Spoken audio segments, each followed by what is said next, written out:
Hey guys, Peter here to tell you about the latest from Lord of the Lost, Blood and Glitter, out December 30th on Napalm Records. This album has 13 tracks, 51 minutes in length, and this is the band's 8th full-length studio album.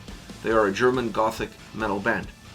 As far as the design goes, I absolutely love the way this album is put together, and I felt like there was a little bit of an evil genius behind it, because it's not by chance that these songs are in the format, in the order that they come in. There are two really important songs in the overall design, and that is the opening track and the closing song. The opening track is Blood and Glitter, and the closing song is The Look, a Roxette cover. Why are these two songs important? Well, they're important for different reasons. Blood and Glitter is important because it connects with the past, it connects with Judas. There's a lot of similarities in the sound and the lyrical content and the overall design of the song. So for the fans of the band, coming off of Judas, that song allows you to transition smoothly and easily into a new record, become engaged with the experience right away, and then be able to open up the book and see what the rest of the album has in store for you. Why is the Roxette cover at the end important? Because it kind of gives you an idea of what this record is all about. It also puts it in a very specific place and time. When you think about that band, when you think about the song, that band and that song represented an era, and this album takes a lot out of that era into its structure, into its design, into its sound, into its vocal performance, and that is important in order to bring everything together at the end of the experience of listening to the record. Because when you're going through these songs, the volatility of the album, the ups and downs, the ebbs and flows, makes it very hard to narrow down to one genre or to one idea or to one sound experience in terms of what does this album mean. And having that track at the end is the light bulb that goes off in your head. Now you know exactly what this album means. Now you can think back into a very specific time period and say that this album takes something from that era. And that song at the end becomes crucial because of that. Now, talking about the sound of that era, the sound of that era was a little bit of that pop rock, new wave, heavily influenced by synthesizers and synthesizer sound, not just on keyboards but also on drums, and this record has a lot of those two elements, which gives a brighter sound and makes the sound feel a lot bigger. But that doesn't mean that the album doesn't have heaviness, because this album sound-wise also brings some thick and heavy elements to the forefront, almost industrial elements to a certain extent. So it becomes a little bit of a Jekyll and Hyde. At times the album feels very bright, very popish, very new wave, and at other times it feels a little bit more industrial, feels a little bit thicker, a little bit more robust. How these two worlds combine with one another really becomes the perfect formula of how this album works sound-wise from beginning to end. Is also one of the reasons why the record has so many ebbs and flows from track to track and even within tracks themselves. Finding the ability to merge that lightness with that darkness, with that thickness, is extremely important for this record to work, and almost for them to create a new wave of sound, taking from the past but including some more modern elements in the production, in the sound, and bringing that industrial, that thickness of heavy metal into the forefront, and changing that new wave into something a little bit bigger, something that has a lot more layers, something that you can still dance to, but you can also bang your head to it. That is the sound experience of this album, a sound experience that cannot be defined by a specific genre, but rather by an era or a binding of eras that brings it all into the forefront. Now within that sound you have to talk about the keys, obviously you have to talk about the drums, and you definitely have to talk about the guitars. I think these are the three main components that really dictate where this record goes. As far as the keys, the synthesizer, the electronic sound in general, it's not just refined to the keys, but the keys play an incredible, important role throughout this entire album.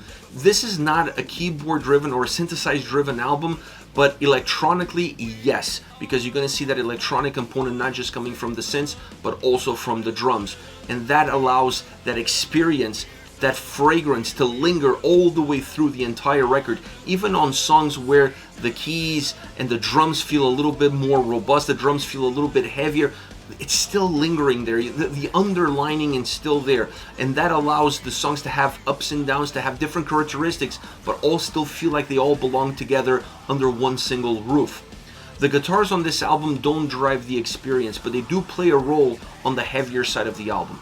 The same way the keys play a role on the brighter side of the album, the guitars play more of a role on the heavier side. They add a little bit of oomph, they add a little bit of thickness, they add to that industrial experience that the album has at times, but they're not overly dependent on them to create movement and to make this album engaging, to make this album fluid, and to make this album dynamic. It's really a mixture of all pieces coming together, not just necessarily putting all your eggs in one single basket. Now, the drums are perhaps one of the most dynamic elements of this record, because sometimes they feel very electronic. They have that new wave sound, Alphaville feel to it, you know, Flock of Seagulls feel to it, and sometimes they feel a lot more natural in terms of sounding earthy, sounding that they have a little bit more warmth to them, more metal, if you will, giving thickness, but also allowing the footprint of the tracks to be a lot bigger, to be more robust. So out of the three elements, the drums are the ones that change the most from track to track. The other elements stay more connected with what their role is. Now, you're going to get more of one or less of the other. That's normal from song to song. But the guitars and keys never really change what their perception is, or what the perception that they give the listener is from start to finish.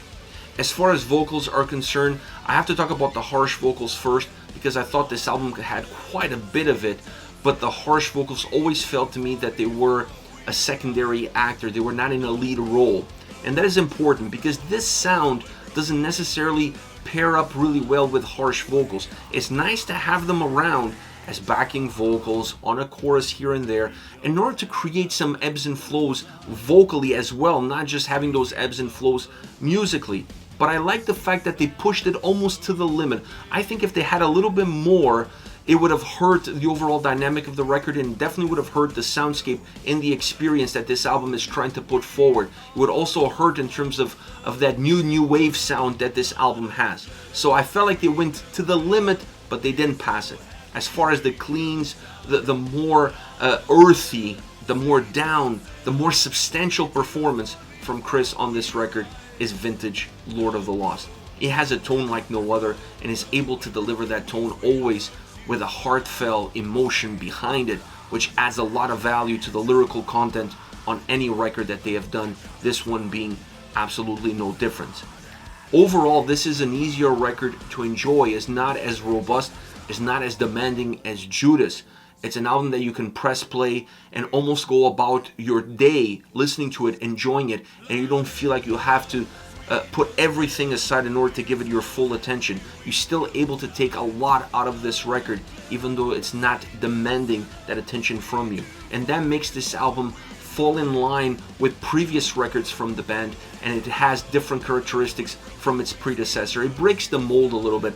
I honestly feel like Judas is going to be one of those albums that you're going to talk about everything that came before, and you're going to talk everything about that comes after.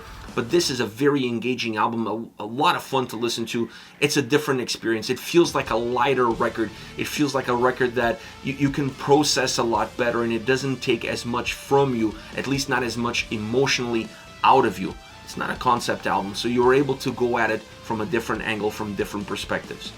As far as favorite songs are concerned, I want to start off with Absolute Attitude. The arcade soundtrack intro, it's really interesting, plays off of those keys, those synthesizer, that 80s sound that's so predominant throughout this entire album, and it gives it a nice backdrop. Now, it gives it a backdrop that allows the sound overall to be very electronic. You're going to see it in the synths, you're going to see it in the drums.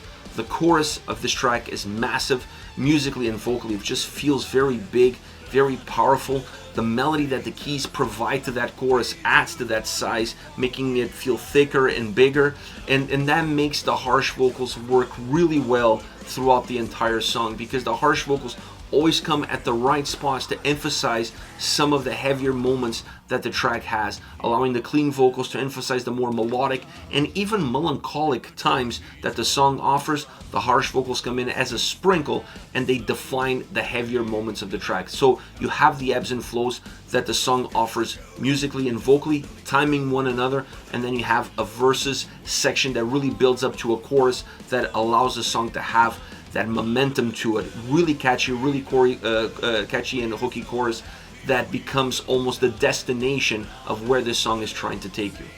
Next, we have No Respect for Disrespect.